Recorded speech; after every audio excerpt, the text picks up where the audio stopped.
Nah ini yang menariknya gengs. Ini ada tawaran dari Pablo Benua yang menawarkan ke Agus itu rumah dan kehidupan yang layak lah. Pokoknya dijamin sama si Pablo Benua ini. Sampai dia itu ngucapin demi Allah, coba nilainya itu hampir lebih dari 1,3 miliar lagi. Nilainya ya, totalnya kalau ditotalin. Nih gue bacain ya storynya Bang Pablo. Saya secara pribadi bersedia, nih ya jelas besar, bersedia membiayai dan memberikan fasilitas kepada Agus khusus untuk pengobatan Agus ke Singapura, dan saya siap memberikan Agus tempat tinggal yang layak, katanya. Tuh, dikasih tempat tinggal yang layak. Kemarin dari Bang John LBF sudah ditolak tuh, ya kan? Apartemen, uang 300 juta, tambah lagi uang 100 juta. Ditolak gitu aja, gengs. Coba. Bang John LBF sudah ngasih rumah tuh, nawarin rumah, apartemen ya. Ditolak.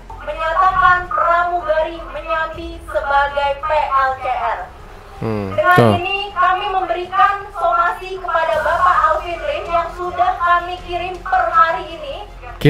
Kita lihat aja nanti reaksi si AL ini gimana ya menanggapi ini. Apakah dia bakalan meminta maaf dan menghapus videonya? Karena udah keterlaluan, gengs. Dan di situ gue juga lihat di videonya ya. Ini dengan jelas dia mengatakan gitu, guys. Kebanyakan pramugari ini nyambi sebagai PLCR. Yang menganggap prosesnya itu dia sendiri. Ya. Tim hukumnya, warawiri terus berjalan bawa Agus ke sana kemari, polsek tidak. Ya, benar. Polres tidak Polda turun Polres. Gimana ya kan? Ini terakhir uangnya ditahan oleh jasa untuk. Ya lu sendiri yang bebel, Gus. Lu sendiri yang memang memperlambat penanganan pengobatan itu. Sekarang mata lu udah ketutup dua-duanya, udah lu menyatakan buta permanen, sekarang lu menyalah-nyalahkan orang lain. Gila.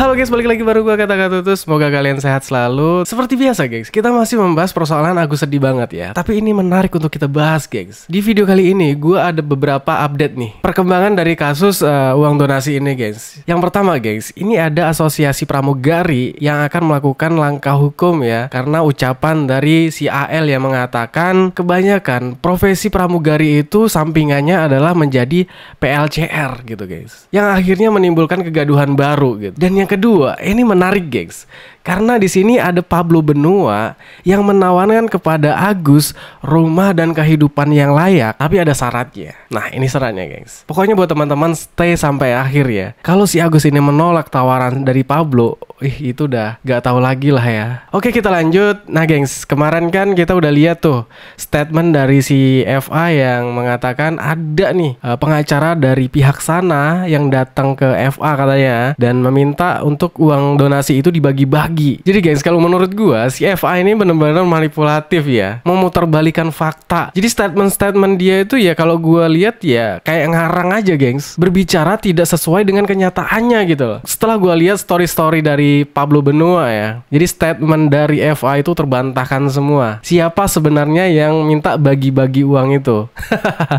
Jadi kalau gua lihat di sini apa yang diucapkan oleh si FA ini semua bullshit, gengs ya. Dari sini ada nih storynya Bang Pablo Benua ya, gue bacain.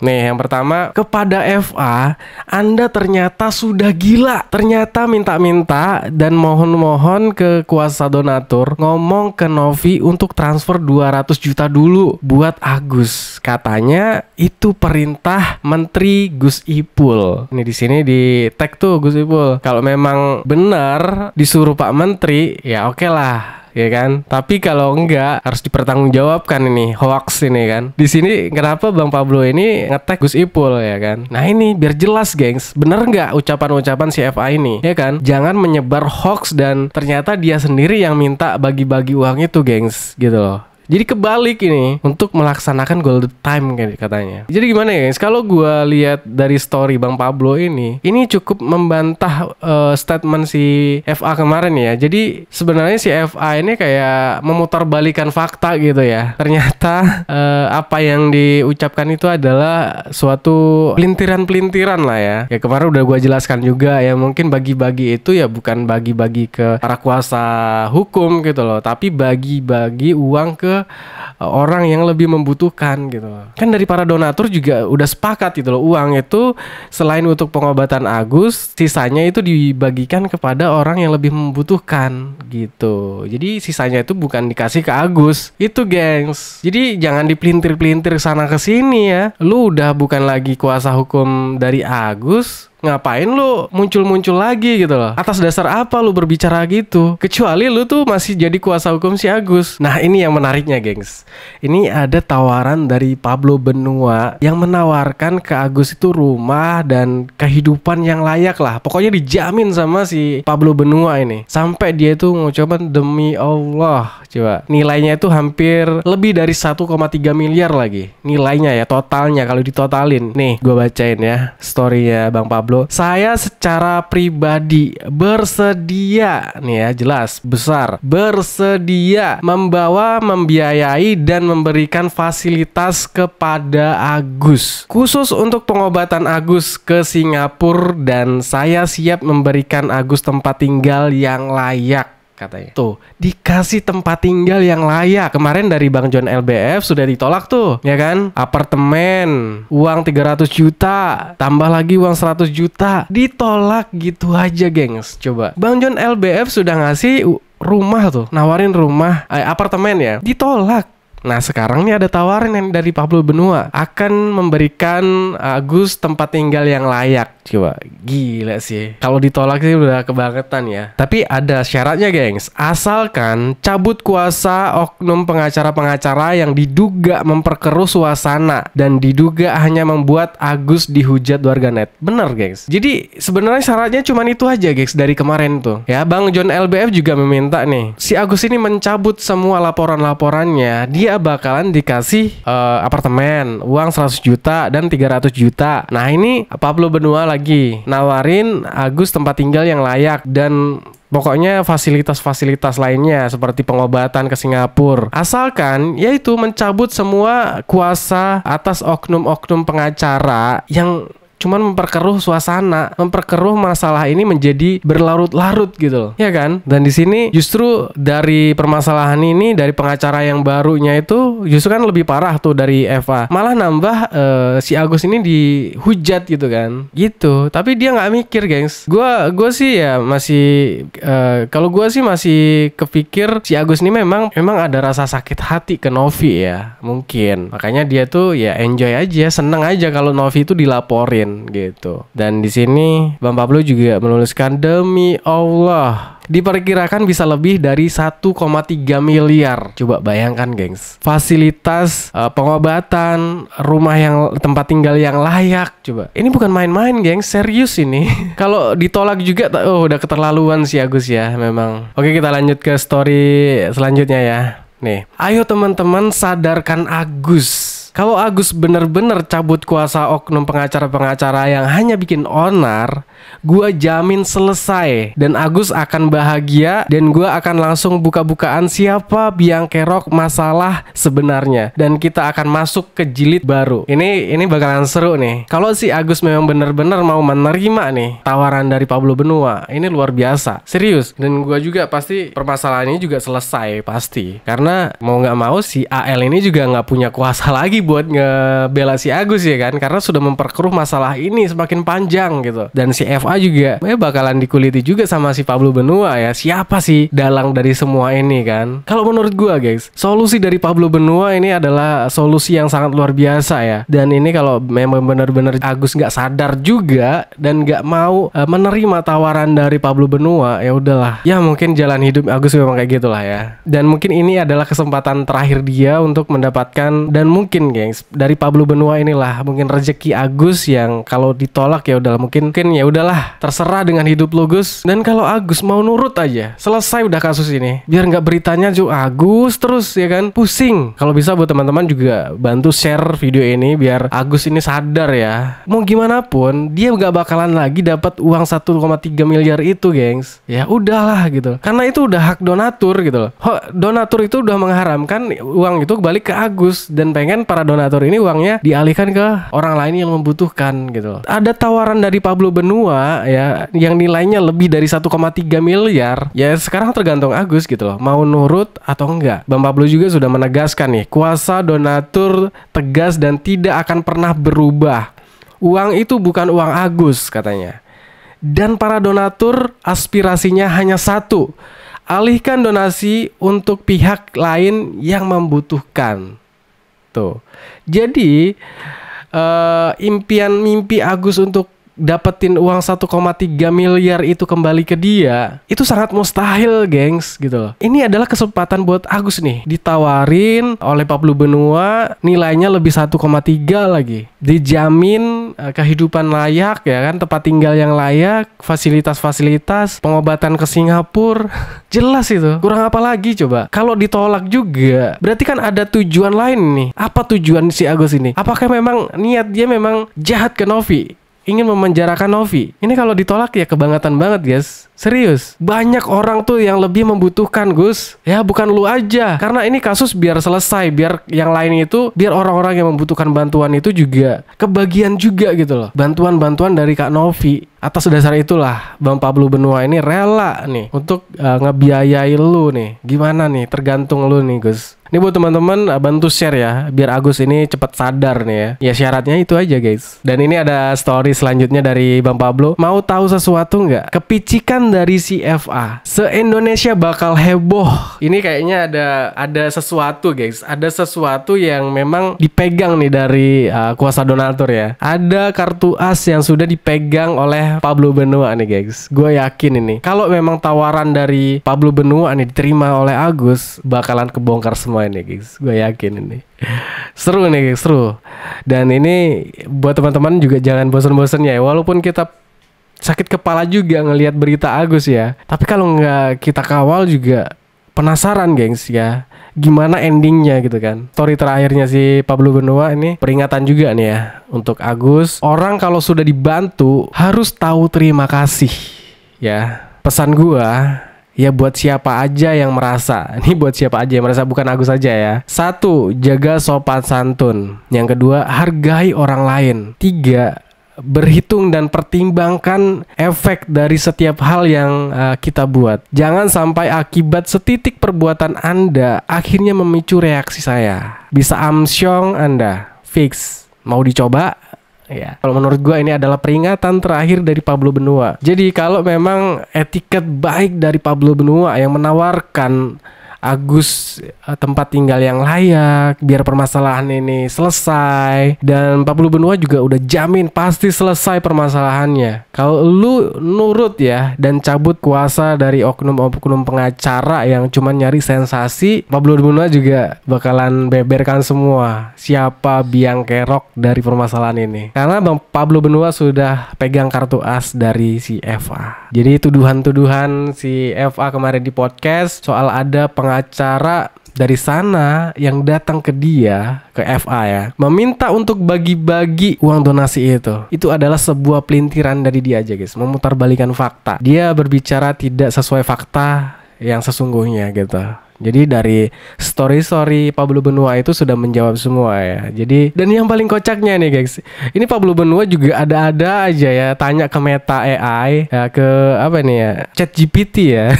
Jadi dia tanya ke Meta ini ya, siapakah si FA katanya. Terus dijawablah sama si Meta AI. FA adalah seorang pengacara mengalami gangguan psikologis, yaitu Peter Pan Syndrome. Si ChatGPT aja tahu, gengs, si FA itu siapa gitu loh. Dia adalah seorang pengacara yang mengalami gangguan psikologis, yaitu Peter Pan Syndrome. Terus dijawab lagi sama si Pablo Benua, apa itu Peter Pan Syndrome? Terus dijawab lagi sama ChatGPT. Peter Pan Syndrome adalah istilah psikologis yang menggambarkan orang dewasa yang menolak atau belum siap menghadapi kewajiban dan tanggung jawab orang dewasa. Ciri-cirinya meliputi karakteristik. Pertama, menghindari tanggung jawab. Sesuai nggak sama si Eva? Menghindari tanggung jawab. Iya sesuai. Karena apa? Tanggung jawab dia untuk mengembalikan uang Agus 1,3 miliar itu kan nggak terjadi kan, ya kan? Dia malah mengundurkan diri gitu kan. Jadi dia lepas tanggung jawab. Dia udah memperkeruh permasalahan, habis itu ditinggal gitu aja.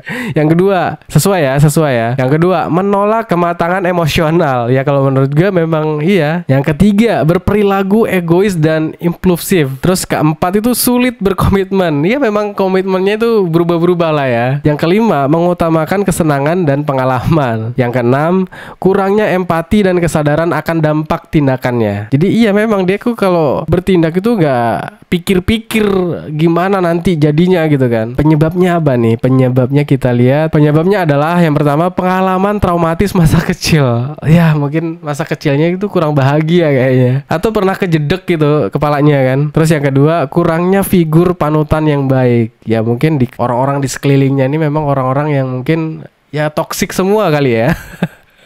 Yang ketiga, ketergantungan emosional ya. Terus yang keempat, gangguan kepribadian. Ya memang kalau kita lihat secara kasat mata ya memang agak lain sih memang si FA ini ya guys.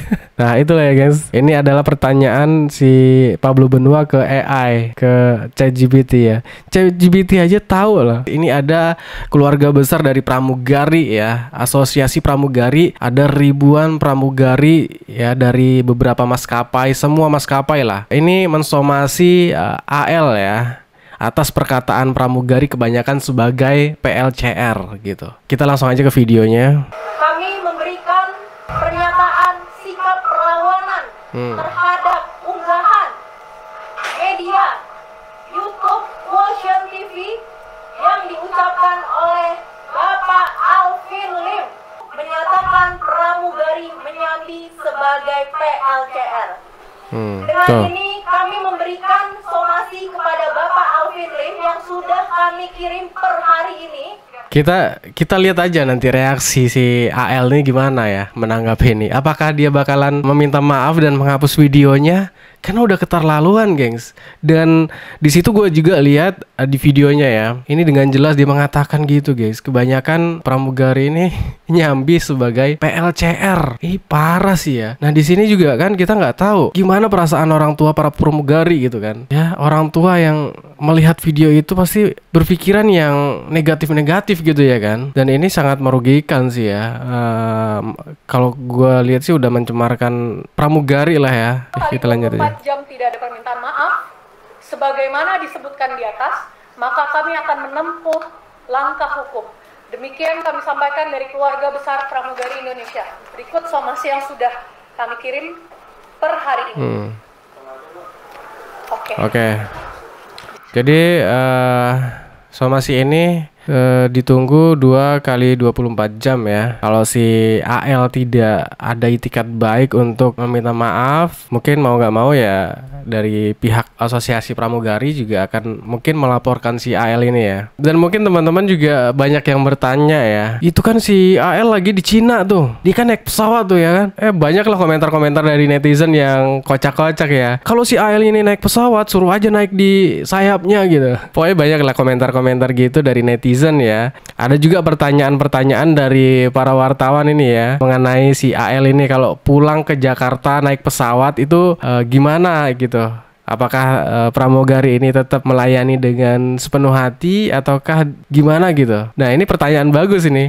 Dengan hati yang terluka ya kan, para pramugari yang sudah tahu semua ini dengan hatinya yang terluka dengan ucapan-ucapan si AL dan melihat orang yang sudah menghinakan profesi pramugari ada di depan matanya, gimana perasaannya gitu loh. Nah itu yang dipertanyakan ya kan. Karena ini menarik gengs ya kan. Pastilah ya pramugari juga punyalah emosionalnya ya kan ketika melihat orang yang sudah merendahkannya gitu kan di depan mata lagi. Mungkin kalau nggak mikirin profesi segala macam mungkin dia udah bersungut aja tuh pramugari ya kan, ngelihat dia masuk pesawat ya kan nggak dilayani dengan baik. Gimana sih ketika AL ini kan pulang ke Jakarta naik pesawat dan di situ kan ada pramugari nih. Reaksinya ketika ada si AL di dalam pesawat itu seperti apa? Apakah tetap dilayani dengan baik atau gimana? Ya mungkin kalau menurut gua ya memang harus profesional ya, nggak melihat siapa dia gitu kan. Apabila keluarga tadi balik ke Jakarta kan naik pesawat. Ada pesan nggak untuk pramugari yang akan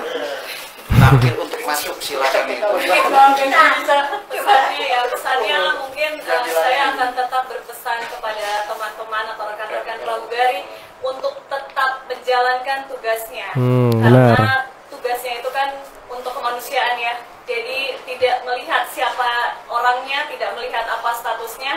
Kami memang bertanggung jawab dan bertugas untuk menjaga keselamatan dan keamanan dari penumpang-penumpang yang memang menaiki maskapai kami.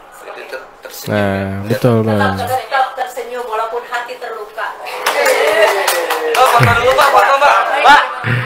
Jadi tetap tersenyum walau hati terluka ya guys. Jadi ya memang harus tetap dilayani lah walaupun dengan hati terluka gitu. Dan terakhir ini ada video dari kuasa hukum dari Kak Novi yang mempertanyakan analisis dokter yang menyatakan si Agus ini sudah buta permanen. Ada nggak gitu pernyataan dari dokter kalau menyatakan si Agus ini sudah buta permanen? Analisisnya mana gitu? Kan kemarin yang menyatakan si Agus ini sudah buta permanen itu adalah si FA ya. Di sini juga Bang George ini juga marah gitu loh. Si FA ini dokter atau bukan gitu? Kok sudah bisa memvonis si Agus ini sudah buta permanen gitu. Dan dia mengatakan di podcast juga mengatakan matanya tuh sudah tidak ada. Bukan tidak ada, tapi sudah ketutup kelopak matanya. Karena kenapa? Dari awal itu Kak Novi ini ngotot banget pengen operasi kelopak matanya si Agus, yaitu karena untuk pembentukan kelopak mata biar matanya itu tidak ketutup, gengs. Karena semakin hari semakin mengecil dan terakhir kondisinya juga sudah ketutup semua kan gitu. Itulah akibat orang yang ngeyel, bebal, gak bisa dibilangin. Tapi Pak, artinya kan Agus sendiri kan sudah tidak bisa melihat kan. Nah itu apa yang dari pihak dari Novi sendiri? Jadi gini, siapa yang deklarasikan Agus tidak bisa melihat? Kan ada video-video yang sudah tutup. Bang Farad ya katanya. Ya ada kan, memang ada fotonya kan. Kan kalau memang dia sendiri yang deklarasi bahwa Agus tidak bisa melihat secara total, pertanyaan balik ya kan, apakah Agus tidak bisa melihat? Ya kan, kan dia bilang Agus sudah buta permanen. Kita tanya balik dong, benar nggak udah buta permanen? Kapan diperiksa oleh dokter? Mana hasil pemeriksaannya? Betul. Mana hasil analisa dokternya? Janganlah, dia mau dokter itu pengacara. Kalau dokter oke lah, kita mengerti. Ya kan? Iya. Bahkan saya Harusnya diperiksa dulu ke dokter. Nah kalau memang si Agus ini buta permanen, mana analisa dokternya gitu kan? Itu kan cuman dari statement dari si FA ya. Yang menghantar prosesnya itu dia sendiri. Dia tim hukumnya, warawiri terus berjalan bawa Agus ke sana kemari, polsek tidak. Ya benar. Polres tidak, Polda turun Polres. Gimana ya kan?